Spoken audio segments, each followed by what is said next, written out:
with the idea of borrowing from Jewish and Christian sources, I was discussing the Kathisma Church. Now, I spoke with Odon recently, oddly enough, and he's like, look, well, Kathisma actually means this, and the association with Moses means that, and I mean that's not irrelevant, but it's not relevant to this point because Muslims didn't really necessarily care what something meant.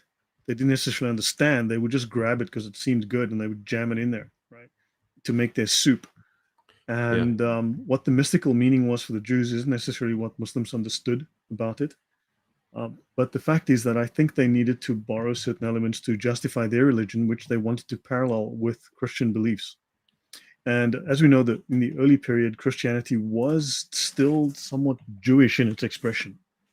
There was a very strong sort of messianic Jewish flavor to it, rather than necessarily strictly Christian flavor, which developed over some time. Kathisma Church means the seat. Now, within the Bible, there's the tale of Mary and Joseph. They're walking, and Mary gets very tired riding on the donkey, and she needs to sit down, and she sits down on a rock. And this rock is supposed to be a rock which is about 4 kilometers from, it's halfway between Bethlehem and Jerusalem. It's outside Jerusalem on the road, quite literally on the road to Jerusalem. And so this rock is supposed to be a particular rock, which was the site of the Kathisma Church. Now, the Kathisma Church was built in 456, which is 5 years after of a particular council, which, well, we'll get to that. But prior to that, it seems that this particular rock or this particular site has a well. It definitely has a well. It had drawn, and also it's within the Old Testament. It's also a very important site.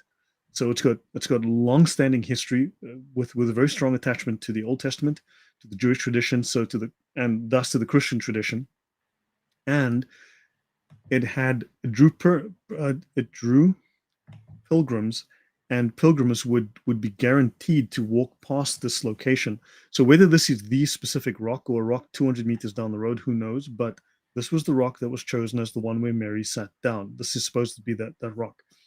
Now, of course, we don't know for sure which rock she sat down at. I mean, we don't have the Google map pin for that, but she sat down somewhere, right?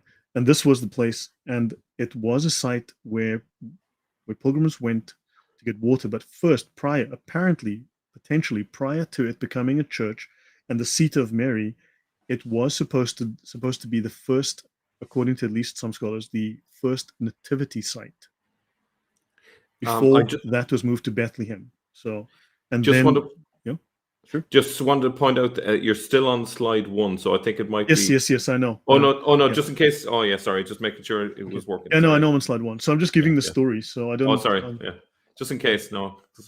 Now notice this is from one of my readers on one of the commenters, one of the subs. He says the prominence of Mary in Islam makes no sense because her only claim of significance is that to Christians she is the mother of God. Now, Islam argues against the divinity of Jesus, so why would they continue to revere Mary if not as some sort of theological fossil from their Christian origins? What do you think of that, Mel? Yeah, there's definitely a contradiction in the focus on Mary. Yeah, I think that makes good sense. Right, and I mean, Muhammad isn't born miraculously, although he is in the seerah, but then you've got Jesus who is sinless, Jesus born miraculously. It's just kind of like, huh, okay. Now, Shoemaker thinks that the Kathisma was the original nativity shrine, which later moved to Bethlehem. Now, the church was built much later, so Bethlehem then becomes the new nativity shrine, but this place is remembered as a sacred place because hundreds of pilgrims would go past it, and then the church was then repurposed. So in 456, when the church is built, right, it becomes the seat of Mary rather than the nativity shrine, but it's remembered as a holy location. So the location is technically the location is repurposed, right? And it's the first and earliest known Christian shrine in Jerusalem to be appropriated by Muslims. Now, isn't that odd? The first and earliest known Christian shrine. Why didn't they take the Temple Mount? Why this place outside of Jerusalem? Why would the Muslims take this place? It's odd. Okay, so Shoemaker confirms that the Kathisma was the model for the Dome of the Rock, and other sources confirm as well. This church, the octagonal design of this church, was the model used as the Dome of the Rock. The Dome of the Rock is copied after the style of this particular church. Why would they copy the Dome of the Rock? Why would the Dome of the Rock be built in the style of a church dedicated to Mother Mary? That makes no sense. Was the dome originally a Marian shrine? Right?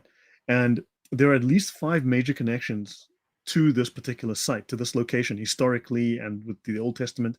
So this place is a source for Islamic tradition, one that is not created in Mecca, but one that was made in Jerusalem. Because this thing is so rich with history and tradition. And the palm tree in the church that we have here, this palm tree is an Islamic palm tree. The Muslims added this. Sorry. I've lost you there. So this palm tree that was added here, this was added by the Muslims. This is not a Christian design. This palm tree, because palm trees, notice you've got the Ajwa dates here.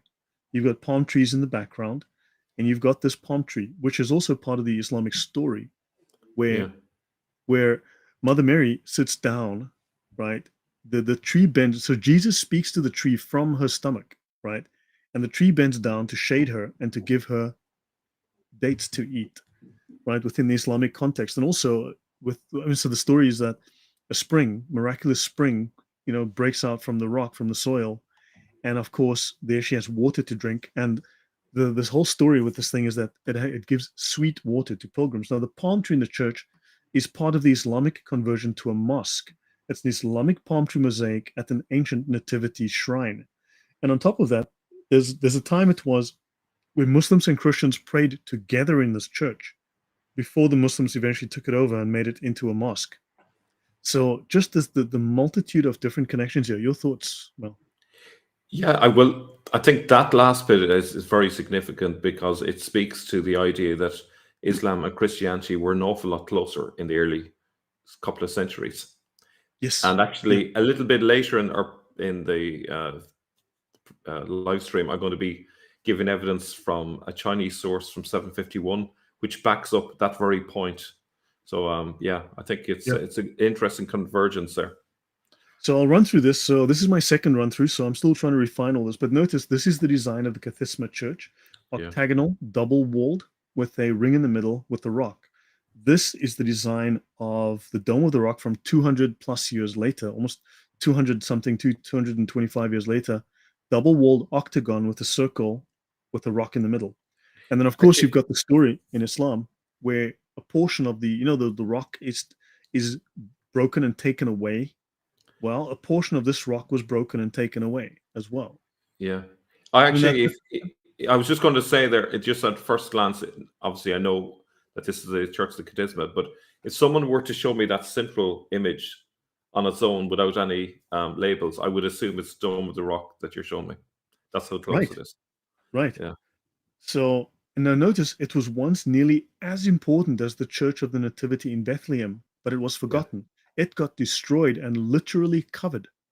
Now, isn't it odd? They made it disappear. Yeah. Well, that's like another skeleton in Islam's closet that they would rather people forget about. So I can totally understand why they would want to wipe that off the map. I mean, it was found 30 years ago. Oddly enough, it's been like exactly 30 years since they found it. Yeah. Since it resurfaced. So yeah. So the southern apse at one point was made into a mosque. Okay. So this is north. So the southern apse, you're looking at this section here. You're looking at a piece over here somewhere. Right, was made into a mosque in the first half of the 8th century. The rest of the structure continued to be used as a church until eventually the Muslims took it over. So somewhere here is a prayer niche, a Muslim prayer niche. So I think it's this piece here. I'm not entirely sure, but I think it's that piece here. So there's definitely a connection between Islam and Christianity at this church, and this also confirms some of what Donner says as well. So there's some interesting overlap there. Scholars hold the church was destroyed in 614, but I found at least 3 episodes of destruction in the 800s, in the 8th century. So the 7th century, the 8th century, as well as in the 12th century or 11th century. Yeah. Until it was buried.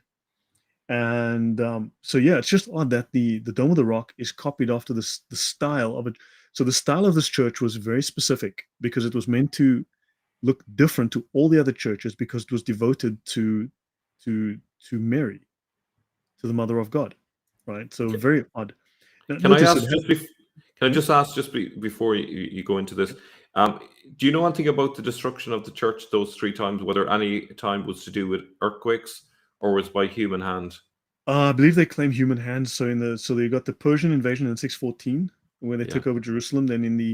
Then I think the Muslims might have destroyed it. Then it was rebuilt, and then I think the Templars may have the Templars destroyed it. I believe in the eighth. No, then the Templars may have destroyed it, or it was destroyed just after the Templars were defeated. There's not exactly a clear story there, but Yeah. so Okay. the Muslims made it a mosque, and the Templars destroyed it, or the Templars took it back from the Muslims. When the Templars left, the Muslims destroyed it. So I'm not sure which story is true Yeah. here. It's a bit Okay. fuzzy, Yeah. but it was definitely buried. It was made to disappear. That's my Yeah. thinking. That's interesting. Yeah. Yeah. And the church would have had a dome. It's not very uncommon. This is the Church of the Nativity in Bethlehem. So this is a drawing from the 14th century. But notice these domes would have been on top of it. This is very similar to the Dome of the Rock. You'd have Hmm. domes. Okay, Yeah. the churches had domes. Notice domes. So the Yeah. style definitely would have had a dome on top. This is the design with the rock. Okay. So yeah, this is the north entrance, so on. I mean, very much the style of the Dome of the Rock and the palm tree mosaic. This is the Muslim mosaic here, right? Yeah. And the palm tree is very, very important within Islam. I mean, it's on the Saudi flags and things, the palm tree. And of course, it's within the Quranic stories about Mary. This is the design, a high quality shot here Yeah. of this. This is the north here, right? So let's just run. I've only got don't have that many slides, but uh, this is now notice this church in Bethlehem, the church of it's not the Church of the Nativity, but it's the Church of the Shepherd. Notice it's also octagonal because it's to do Yeah. with Mary. So that's really odd. This is a Christian design that the Dome of the Rock stole. I'm Yeah. assuming, Yeah. Well, right? the number 8 has got a number of significances. I don't anticipate anything you're about to say, but this might be part of the reason. Hmm. One of them is to do with the resurrection, life after death. Another is martyrdom, and the other one is baptism. So I can, within that context of maybe resurrection, I can sort of perhaps at a push, I might say, well, it's to do with the saints and life after death, maybe, and maybe that could link with Mary, perhaps. Not sure. To be honest, I don't know enough about the subject to comment at this point. Yeah. I'm gonna have to bring up another document, but later. So I'm gonna Yeah. try and run through this kind of fast. So the Theotokos, Yeah. just so you know, it's the place where Mary supposedly rested on the road to Bethlehem. Hmm. Now, of course, this is discussed in the Bible, but the proto-gospel of James or the proto-evangelium of James obviously is a source that discusses this in depth, right? And Yeah. so and the whole story, the whole story around that, all of the because the Bible mentions she rested, but all of the rest of the story, the embellishment, comes into these early stories, these early apocryphal stories, and of course, these stories make their way directly into Islam.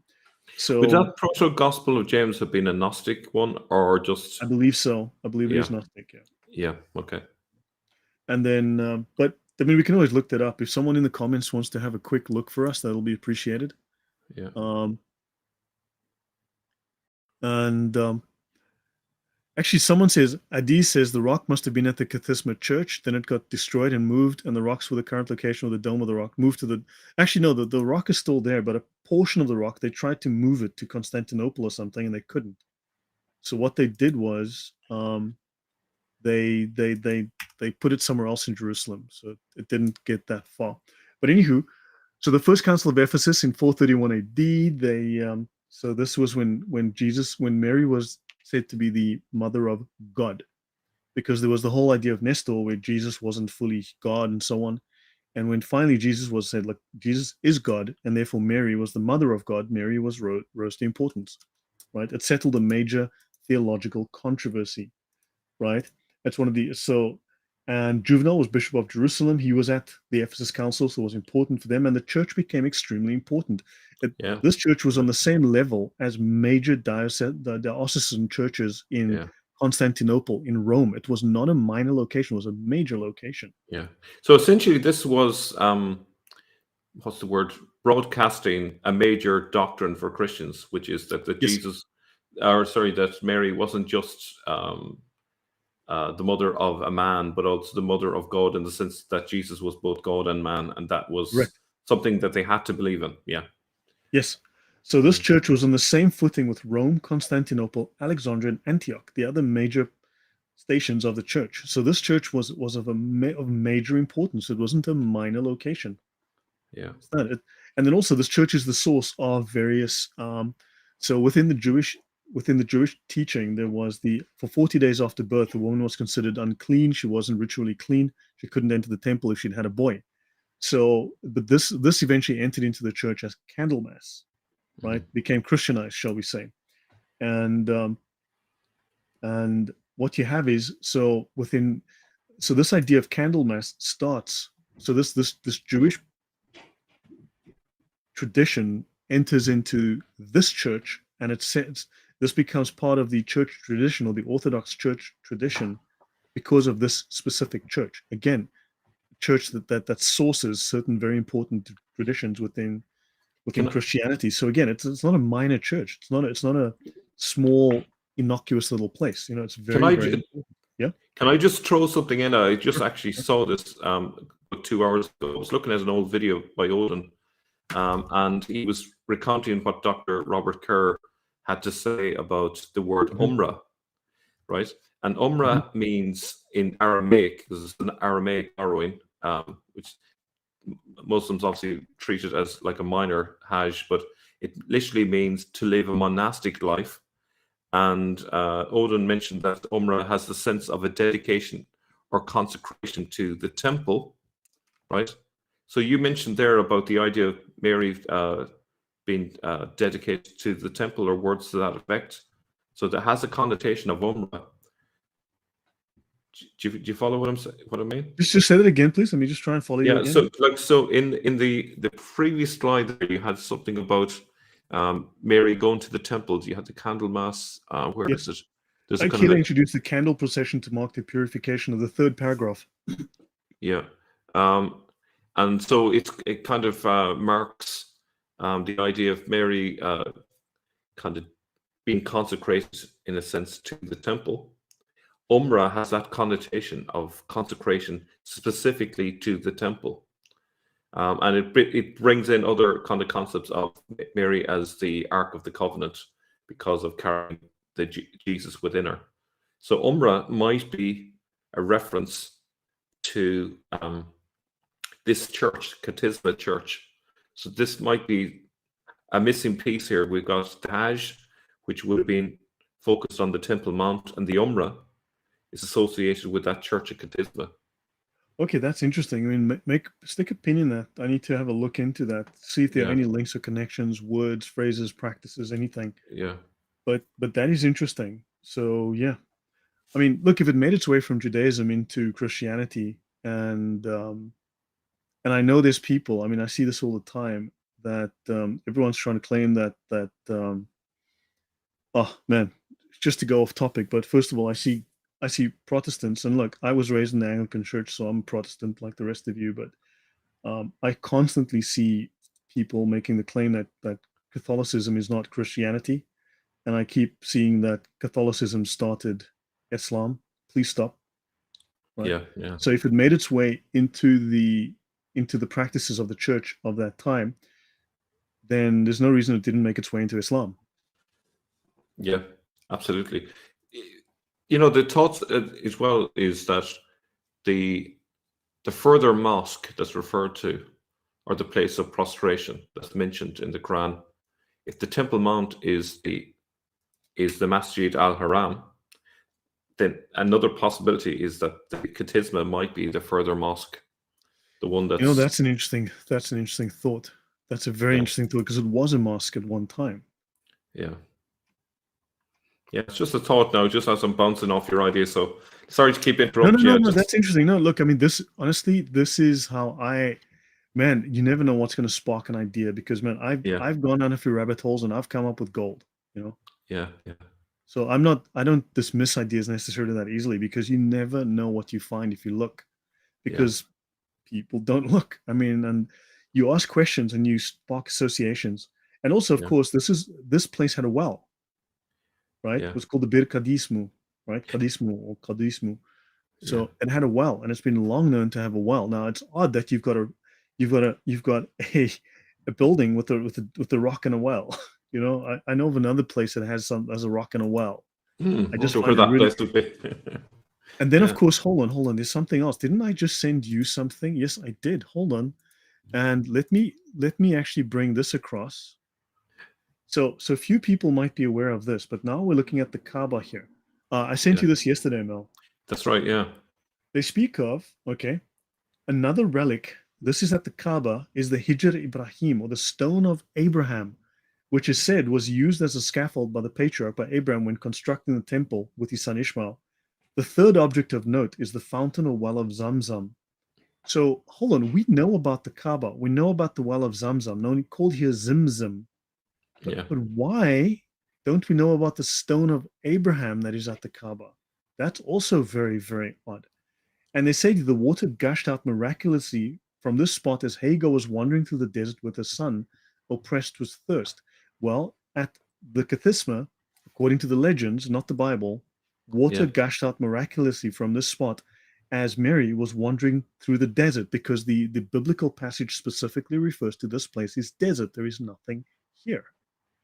So And then, of we're course, seeing yeah, we're seeing a lovely example of symmetry here, where Hagar and Ishmael are being associated with Mary and Jesus here.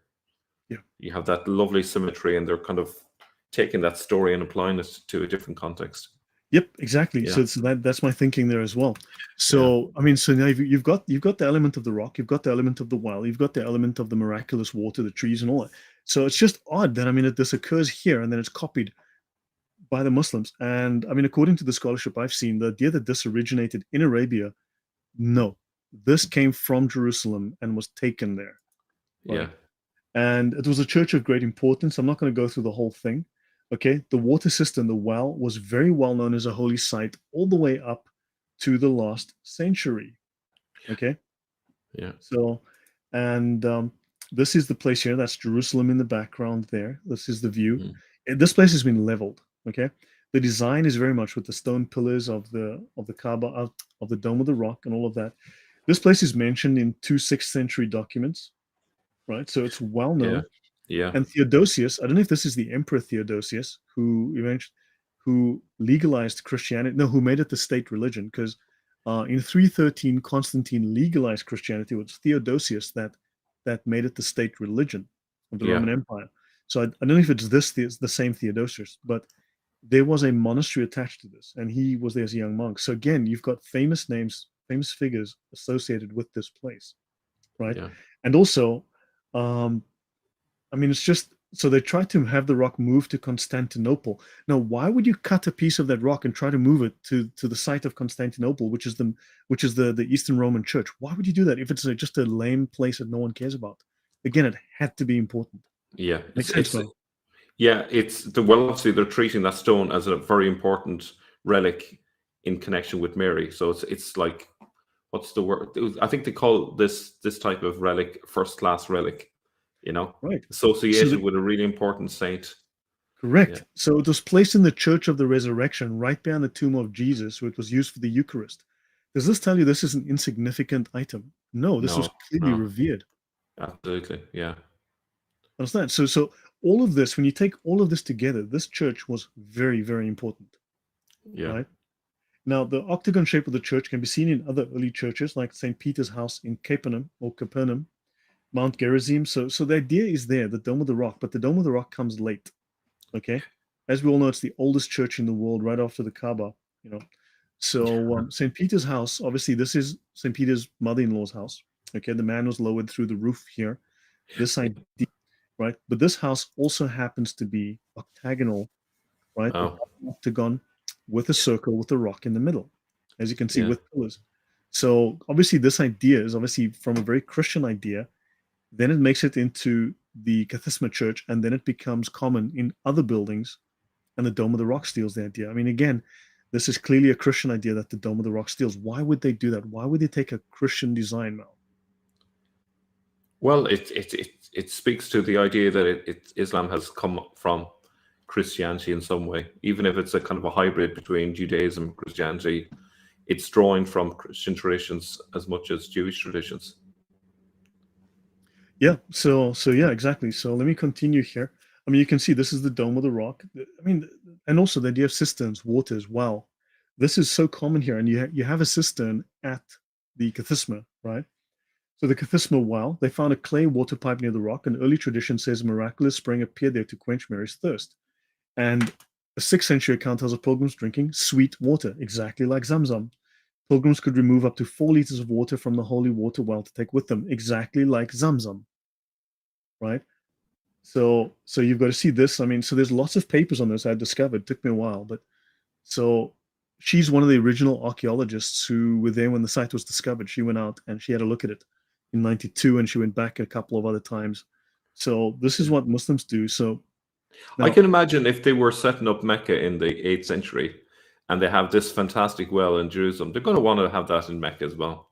They're going to have something on the level of that to kind of to make Mecca worth visiting. yeah, I mean, it's just crazy. You've got these parallels here, and then it's Yeah. copied into Mecca. So let me run through. Then of course you've got, so this thing is this. There's an Ottoman period, so it seems in the Ottoman period this was known. Okay, so there's some stuff related to that, and there's the water hole is still there. They dug it open and made it much bigger to do some research on it and for some archaeological research. And of course, notice here, according to tradition, the wise men also witnessed the star when they camped at the Kathisma well. Right. Yeah. So again, you've got another major issue around the nativity that is associated with this place, right? Yeah. So now, whether or not this was the original nativity shrine or whatever, but the fact is, you've got all of these connections. They cannot be coincidence. You've just got too many connections. It was historically too important. They dug this open to start to look for archaeological stuff, and they found that this site was attracting attention all the way up into the Middle Ages, including the Ottoman period. So it wasn't left alone. It was well known and then disappeared. Yeah. Interesting. Let's see. Okay, this Ramat Rachel also, it is part of an area that is very critical to the Old Testament. So you've got this mountain wall, and so this is part of the hill of Rachel from the Old Testament. So this area, it's also part of Jacob. So this whole place, the place where it's at, is related to Jacob and Rachel and so on. So it's very, very important to the Jews as well from the Old Testament. Yeah.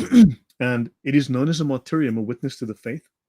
It was more than just a church. It's a martyrium, a structure intended to bear witness to the Christian faith by commemorating an event in the life of Christ, of a martyr or other holy person. The size is nearly the same size as the Dome of the Rock, built more than 230 years later. I mean, that was not a tiny church. Your thoughts, Mel? Yeah, I think your case is really strong of a connection between the two.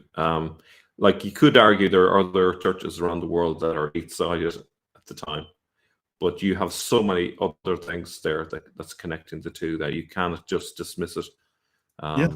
Yeah. I mean, so what you've got is that it escaped destruction during the Persian and Islamic conquest of the 7th century, although apparently, remember, there was the one reference in 641, it was damaged, if not destroyed. There's a prayer niche facing Mecca that was used as a mosque in the 8th century. Mm-hmm. Experts speculate that this may have been one of the few churches that were shared by Christians and Muslims during the Arab period. And and let's see. So the clay water pipe, let's see, the Proto-Evangelion of James. This is well known. So obviously this now becomes an apocryphal story, which puts all these miraculous events that happen there. The Bible just mentions the following. And they came into the middle of the road, and Mary said to him, "Take me down off the ass, for that which is in me presses to come forth." And he took her down from off the ass and said to her, "Whither shall I lead thee, and cover that disgrace? For the place is desert." Now, isn't that odd? Because, Hagar gets to a place that is desert. Yes, yeah. And they're in a panic to get water. Yes. What is the next verse after this? So, I should look at the next verse. Actually, I didn't put the biblical reference to this. Oh my good grief. That was weak of me. What is the next reference? Because we should look at the following verse and see what it says. That might be interesting. Can someone tell me what the next verse is? Let me actually you know what? I'm just going to look this up on Google quickly. I'm going to do a Mr. Google here. Okay. So I think this is the Proto-Evangelion. This is in the Proto-Evangelion. My bad. Sorry. Yeah. Yeah. So and he found a cave there. Yeah. Sorry. I'm just saying that like this part of the story here is the real clincher. The parallel is so strong between Ishmael and Hagar and Mary, looking for water at the well and so forth. Okay, so let's have a look here. So, for the place is desert, and he found a cave there and led her into it.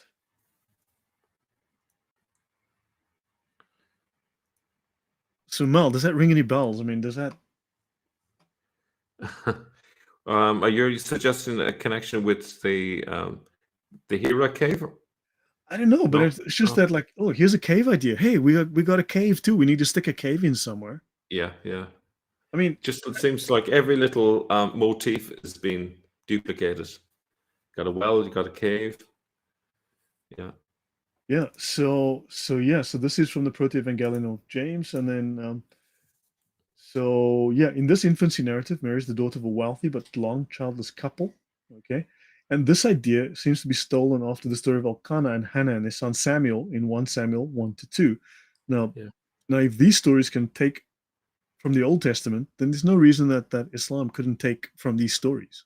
Yeah. Right? The borrowing.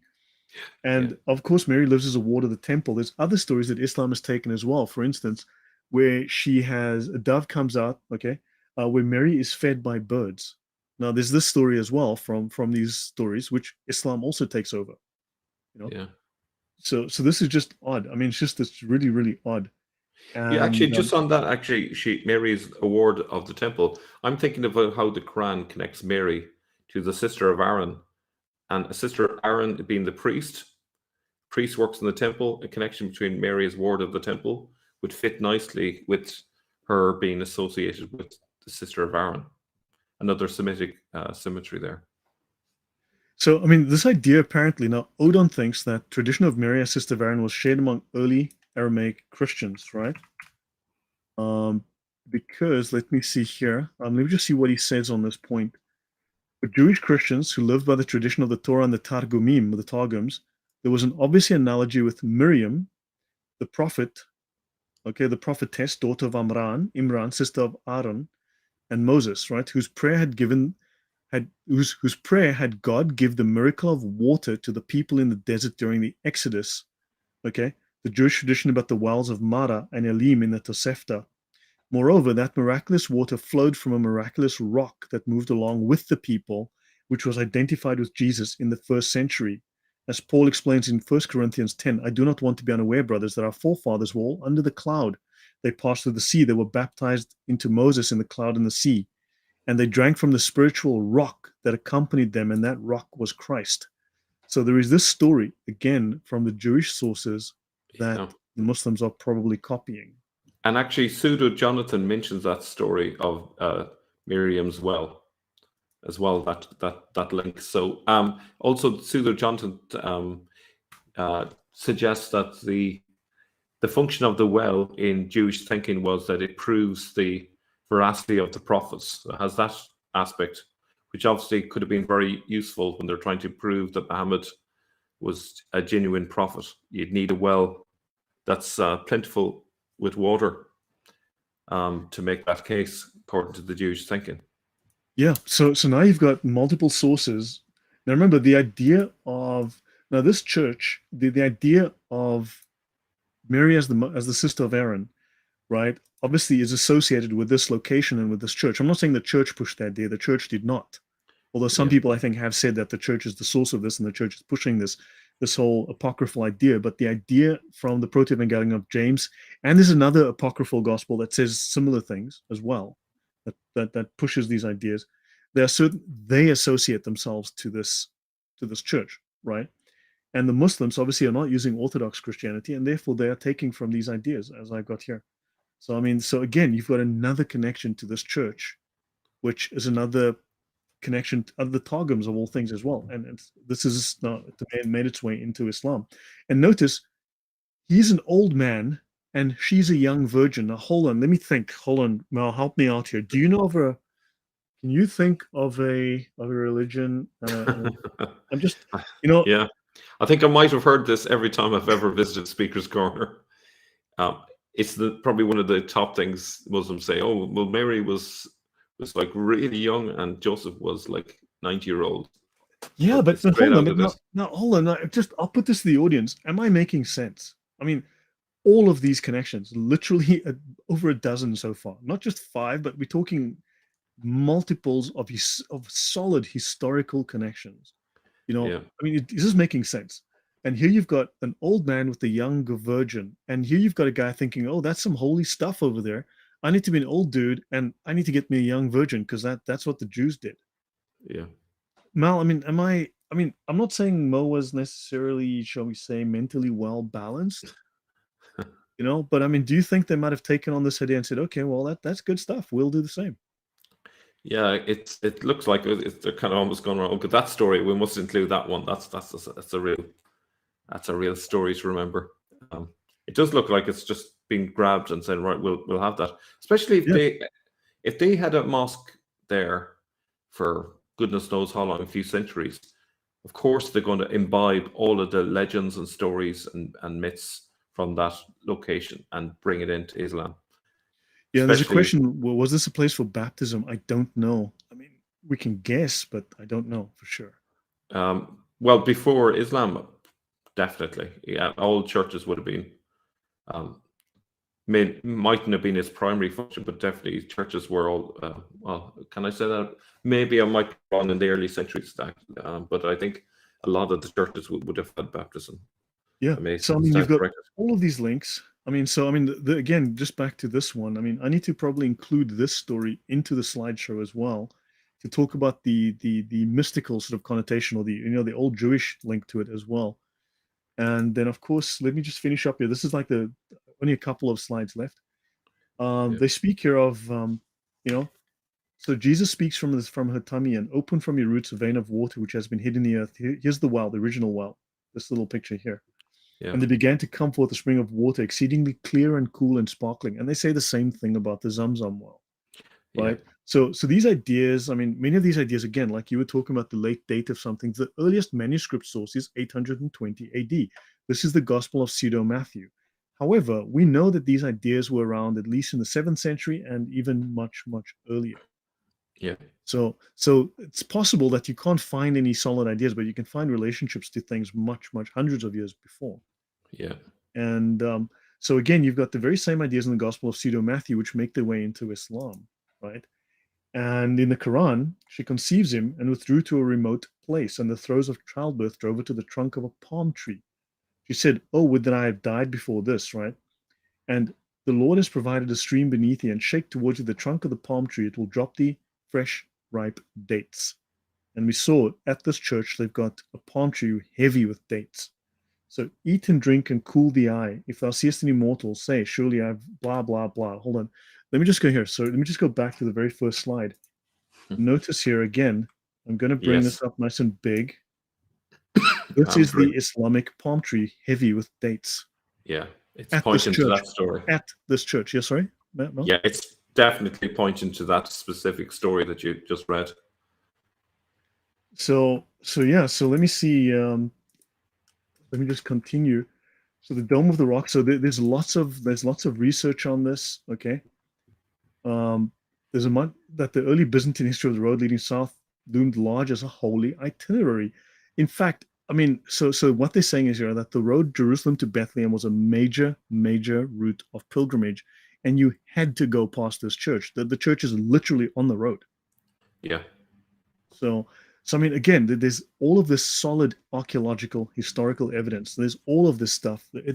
There's no way to discount it. I mean, so this just place was very important. just point out something from my knowledge of the Camino in Spain, which is another major pilgrimage route. The pilgrimage route was typically designed to go past all of the significant churches, and part of the pilgrim's task really was to visit each church on the way. So this makes perfect sense to me. Right. Okay. Yeah, Fair and well. So, I mean, actually, I'm really glad we're having this. That's why I invited you the very first time, to talk, yeah, but you weren't able to make it. yeah, But I mean, now suddenly you are filling in blanks. You're giving me confirmations, yeah. that I'm not Well, just barking up the wrong tree here. There are too many. There are far too many of these things. yeah, And let's continue. We're nearly done. 1 or 2 slides. So Adam dug the well of ZamZam with his foot to provide water. No, no, no. No, there they found the well of ZamZam. Didn't have to dig anything. They found it by a miracle. But if it was just standing there and it was famous, why would they have to look for it and find it? Yeah. Hagar founded the well of ZamZam by watching from the hill of Asafa as a bird scratched the earth. Okay, fine and well. Well, hold on. Just go back a second. Mount Safa is Mount Scopus in Jerusalem. Yes, I know that, but no. Yeah. But a bird was scratching the earth. I don't know what size this bird was. It must have been mighty big feet, right? Size 52 feet. In Mujahid's narrative, the angel Jibreel dug out the ZamZam well with his heel. In another story, an angel uses its wing. Then Abdul Muttalib rediscovers the well of ZamZam, but apparently, okay, it was never lost. It was the oldest city in the world. Okay, fine. And then the mother of Ismail, Hagar, hunts up Safa Hill. Okay, hold on. Notice here she ran up. Notice here she goes up Safa. Okay. Now in this one, she runs up Safa Hill and then to Marwa.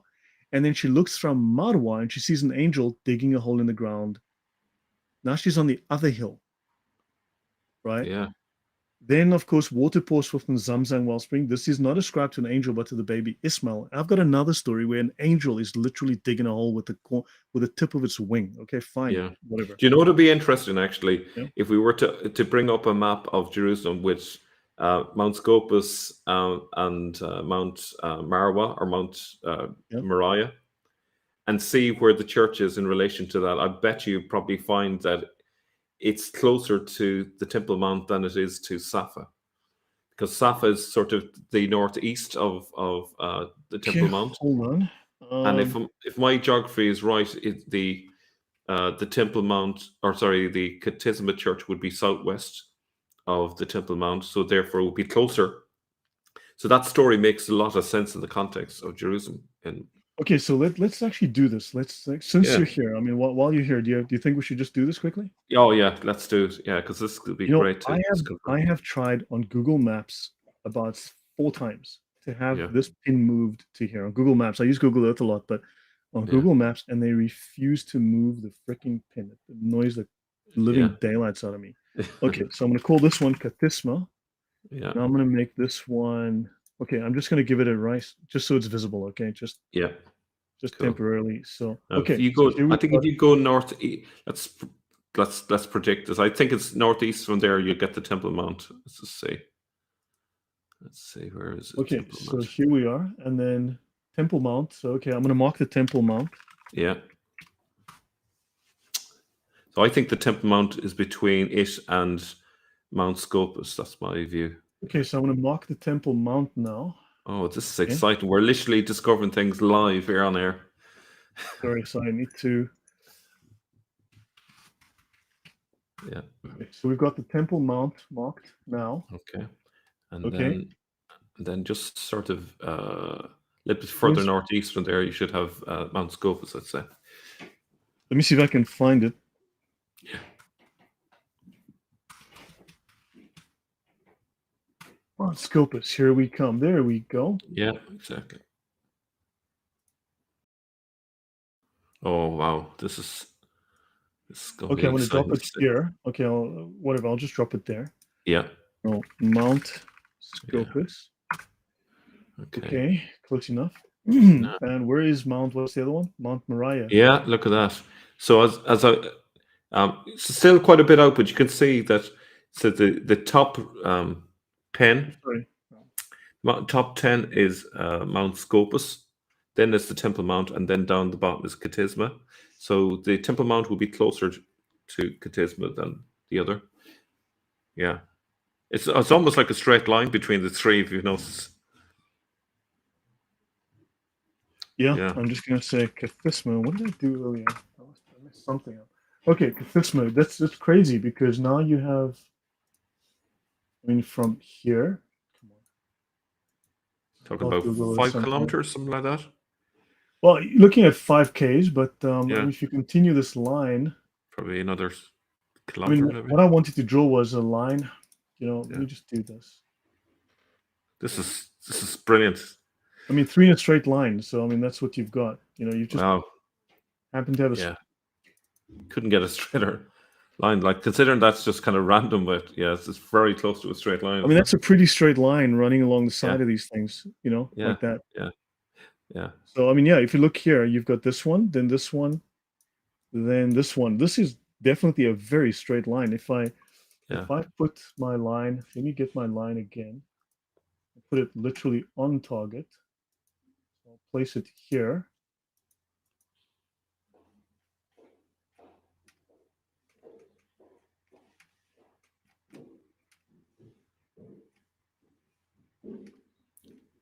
That looks pretty straight to me, doesn't it? Pretty close. Yeah, pretty close. Just slightly off of the Temple Mount. But it's close enough. It does cross the Temple Mount. It does cross the Temple Mount. Look at that. Yeah. Amazing. It crosses the temple. In fact, it bisects the Temple Mount corner to corner. Yeah. Look at that. It's actually bisecting it. Yeah. And the Al-Aqsa Mosque would have been in that corner as well. So I mean, this is a coincidence. I don't know, but yeah. Actually, if you go back to that description, the very last one before we looked at, because if you kind of okay, so it runs up. Let's say Ishmael runs up to the Safa hill, and then what was it? This one, the bottom one here, yeah. And then up to Al Marwa, which would be Mount Moriah Hill, to look for help, but in vain. And that's where the ZamZam is seen. Okay, and then sees an angel. Now it's still 5 kilometers, but it's definitely from Al Marwa, which is Mount Moriah. It's definitely closer than Safa Hill. So where's Mount Moriah? So Mount Moriah is actually the Temple Mount, which is the central red one. Okay. So that is Mount Moriah. Yeah. So it's basically saying they went from the Mount Scopus, which is the top red one, then to the Temple Mount or Al Marwa. So yeah, now it's a bit of a distance to the well from there, but still, it's kind of it makes logical sense. Yeah. I measured it before. Logical sense. Yeah. So yeah, but that's that. So then there are other stories as well. I mean, this is just a small selection. And then Ismail, his heel whacks the ground and brings up this thing. Yeah. I just want to respond to just one comment here for a second. Is this channel an Islamic channel? No, we're just looking at the origins of Islam. We're not an Islamic channel. Yeah. Okay, back to you there. So you would look over Jerusalem to Mount Scopus. From the church, you would look over Jerusalem to Mount Scopus. Well, that's probably true. Actually, let's go have a look. But then again, I mean, so let's have a look here. The road has always run in this direction. It's basically, here we are. Let's actually go stand in the road next to this place. Yeah, that would be. So here's the church on our right, literally next to the road. Yeah. And where would be? So straight ahead, presumably, if it's in the right direction. Yeah, on Google Maps you can zoom in. On Google Earth you can't. It moves you forward. Yeah. If we do this, sorry, let me just go back here. It's slightly ahead to the left. Okay, so I need to go. Yeah, on Google Earth you could create it like a 3D view, low to the ground, but. So it's going to be slightly ahead to the left. So you can't see it, but it's going to be like roughly in this direction here or here. Yeah. Yeah. That's pretty cool. Because the church is right there. So yeah, I mean, so it's ahead roughly in this direction. You can't see it now, but yeah. Yeah. So then the final slide I have is so the Quran has it in 3 places: Surah 346, 5110, and 1922. Okay, so what is the relationship between the cave of Kathisma? And I need to bring up this last document here. I'll bring this up. I translated this from the Dutch. The Quran, Kathisma, and the child is spoke in the manger. All right.